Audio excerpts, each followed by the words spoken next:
Folks,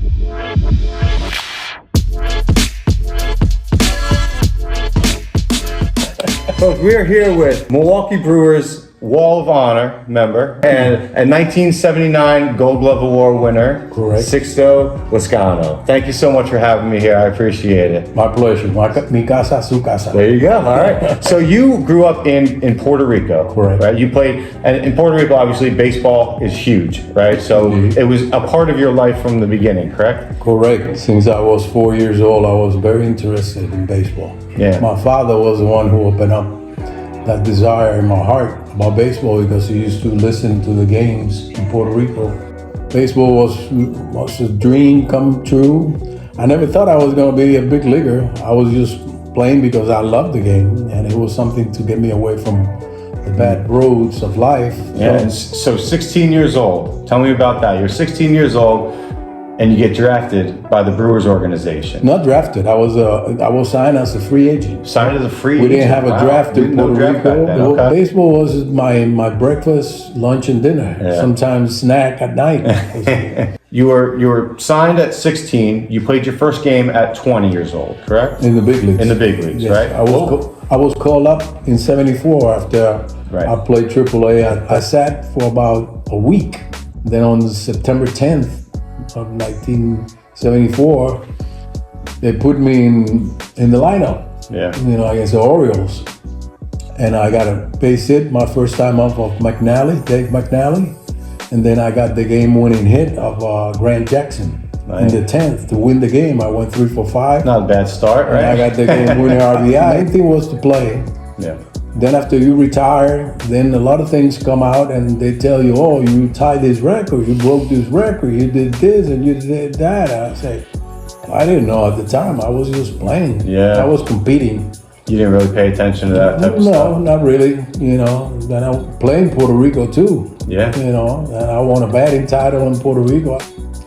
There's a lot of ironic things in baseball. I used to collect baseball cards when I was a kid. I Yeah. used to buy for a nickel. You get like 5 cards with a piece of gum. Yeah. And 1 year in the 60s, I had all the baseball players in the big league but one. That one his name was Del Crandall, rest in peace. Guess what? He was my first manager in the big league. And I played for them until 80 from 74. Yeah. Then I got traded for a couple Hall of Famers, and then I got traded again for more Hall of Famers. I guess my value was good. When they trade you for Hall of Famers, you feel good about. You don't feel good about getting traded, but Exactly, yeah. but at least you look back and you say, "Wow, they traded me for players that drove this team's world championships." Yeah. But championships were running around me, and then finally in '83 they traded me to Philly. Pete Rose put a lot of stuff over there. Morgan came in, Joe Morgan, rest in peace. Tony Perez, Steve Carlton, Mike Schmidt. What a lineup, right? All these people came up and said, hey, let's go. We got to get him. Yeah. And we got him. Yeah. Out of 20-some games we got left, we won like 19 out of 23. And then we beat the Cubs. And then we beat the Dodgers. And then we went to the big league and we got beat by the Orioles. Very bad. We got our It wasn't a great out. series, but yeah. But at least I went to the At World least you were Series. there, right? Yeah. That year in 1979 when you won your Gold Glove, right? What do you think it was about that year that was so special for you that you performed that well to be able to earn that honor of the Gold Glove? And what did that mean to you? Well, first and foremost, that year I got married. Okay. And my first kid was coming. Wow. It was a So big year for you then. it was an inspiration for me, Yeah. Look, I married my sweetheart. My wife, I met her when she was 12. Yeah. And I knew that she was going to be the mother of my kids. And she knew I was going to be the father of her kids. So my inspiration was her. I think that everything works Motivation for a for it, reason, yeah. in life. And I knew what was coming. So I got prepared. Mentally, physically, everything that this big old head can hold in, I'd hold it in and I say, I'm coming. And I end up, being probably 9th in the MVP voting that year. I established a record until then for slugging. I lost being the best hitter in the team by 1 point to Molitor because he was a machine, a hitting machine. In those days when I played, you couldn't be a Wally Pipp. Wally Pipp was the guy that was playing first base for the Yankees when Lou Gehrig came in. And he said something hurt. He sit down, guess what? He Never sit got down step back up, yeah. and that's what happened in those days. In 1983 in the World Series, I got hit by Sonny Stewart of the Orioles in this finger. He broke this finger while I was trying to bunt. Wow. The next day, that night they did x-rays. They say he shattered this finger. My whole finger was bad. Yeah. And they wanted to say, sit down and don't play no more. I said, no. You put something, you put a splint, and I'm ready to pinch hit if you need me. I know I'm not going to be able to fill out there, go in the outfield. But if you need me, I told Pope, I said, if you need me, I'm here. I pinch hit. I hit a ground ball of McGregor, third base. That was my last at bat in that World Series. But now, people got obliques, people got this, but they're making $10, $15 million. Yeah. Their spot is open when they come back. But in my days, you could not be a Wally Pipp. The moment that you got hurt and you don't play, they call you that. Hey, Wally Pipp, Poor guy, got a bad reputation. It's not a good kick, It's all about preparation, It's all about thinking. I remember in 1980 when I got the game-winning homer was the second time I did in baseball. Probably the only player that they say that I hit 2 opening day grand slam. Right. And the second one was to win the game. When they brought Drago, rest in peace, Dick Drago, to face me. Bases loaded, they were winning 7-5. And when he was warming up, I remember I was on the on-deck circle and I was taking swings and I was remembering the pitches that he got me out before that time. And I recollect all of them and I said, this guy is gonna open up with an outside low fastball. And I was practicing that swing. I said, I'm gonna go the other way. I'm gonna hit a line drive over the second base. I'm gonna hit a line drive over the second base.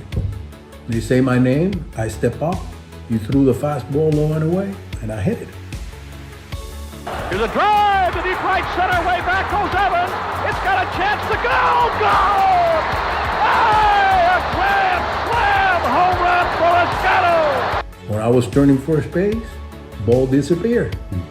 I never saw it. So I raised my arms up, we beat them, we won. 54,000 fans, that was probably the only time in my life that while I was taking my shirt off and my spikes off, they say, hey, they want you out there. I said, what the heck? Yeah. They say, they still out there, 54,000 fans. I said, really? So I went out in sandals and my undershirt, and I went like that. And then they told me, you cannot get out of here through where you come in. They brought my card out by center field, they opened up a gate, and I got into that car. Oh, when Willie Mays died, I put something on my, I say it's a sad day for baseball. The best ball player that ever lived has passed away. Rest in peace, Willie Mays. Willie Mays played in Puerto Rico for the same team, the Santurce Crabbers. Guess the other 2 outfielders that played for that team, Hank Aaron and Roberto Clemente. The Panic Squadron, they used to call them. You have those 3 guys in the outfield? That's a pretty good. That's a heck of an outfield, yeah. And I learned from those people. I saw the way they went to the plate. I studied what they did, the kind of adjustments they did, how they become such good hitters in those kind of situations, money situations, RBI situations, winning situations, I call them, more than anything. It depends on those runs if you win or lose the game. That's when you get the kick out of the game, when you come in those situations and you show what kind of little player you are. Because not too many people are good with nobody on. But when they get people on, they get the shakes. You see them time out and time out. That's why I used to teach when I was an instructor. I say, you go to the plate, you own that plate. The only way they can get me out of there is if they throw at me. And if they throw at me, they make me madder, and I'm gonna be meaner. And I'm gonna show them with my swings, not with my mouth, with my swings. I'm gonna show them I'm on you. You're not on me. You don't got me. I got you. You know, and that's the mind game. That's the drive of the ball players in the big league. It doesn't matter the name on the back. What it matters is the name on the front of that uniform. You know, that's what it matters. Because all the fans are coming in to see you perform. And even if you don't do good, and you try your best, they're gonna say, hey man, you know, everybody goes through slumps in life and in games and in everything, but he's trying. Hitting is the hardest thing in life. Not everybody can step up there and hit a round ball with a round bat.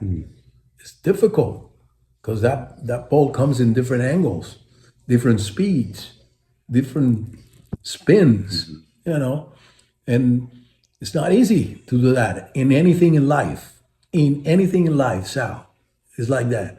And that's what I think my mama used to tell me that I was born old because I used to think a lot. I used to be quiet.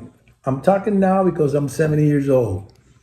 And sometimes I get in my cave over there and I don't talk. My wife of 45 years have to come in and tell me, hey man, I'm your wife. Can you come over and be with me for a little bit instead of watching games? And I say, Mom, I'm doing what I've been doing since I was 4. Being in the game. I love the game, man. It's just something that it's my life. I told her, I say, if I die, just put a unicorn with my hat and burn the hell out of me, you know, because I'd hate ants and roaches going through my body. You know what I'm saying? Well. Speaking of, you mentioned your cave, right? When I came in here, I noticed you do have a lot of your older memorabilia. You got some baseballs, you got some plaques around. Would it be okay with you if we took a look around? Be my guest. All right, let's go.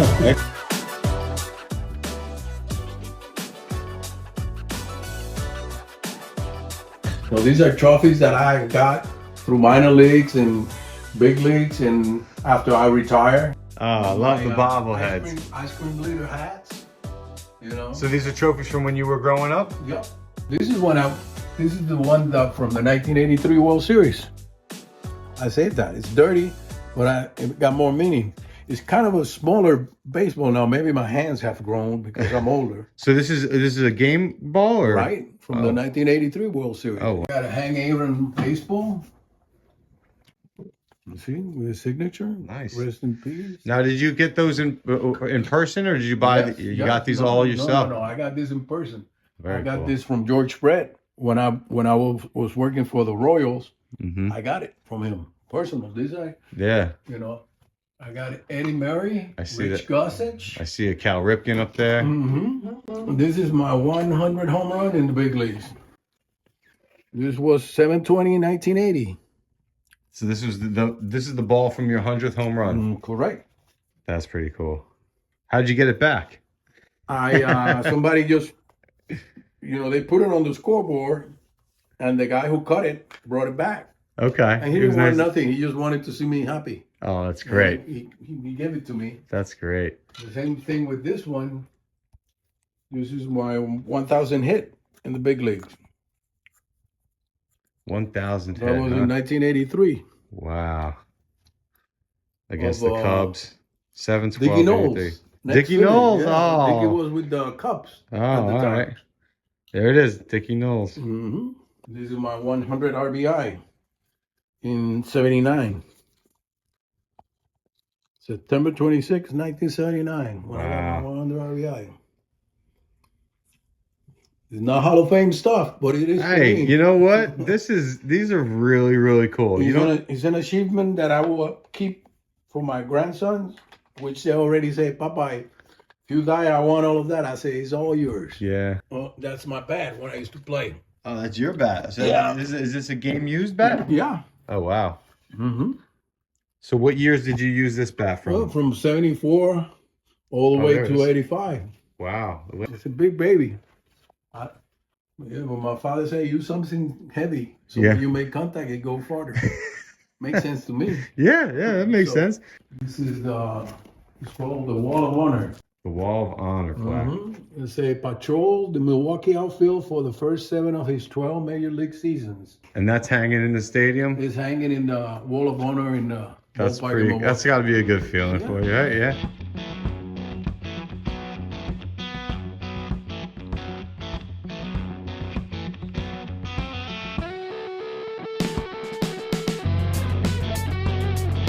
What's going on in this picture here? Tell me a little bit. I got thrown out. That was in Pittsburgh. You know, he threw me out because his name was Dana Demuse. And I told him, I said, "You're just as bad as your name," and he threw me out. Is that what? Yeah, and then he said, "What do you say that?" I said, "You got a woman's name, Dana." And he kicked you out for And that. he kicked me out because Oh he my got God. bad. I got on his nerve. That's funny. That's Gardy Carter. There's the outfield that you were talking about. Yeah, I saved that from a clipping that they sent me because I love these guys. You know, there is Roger Maris, Keith Hernandez, and myself in 1981 Wow. in St. Petersburg, Florida. Roger Maris. Wow.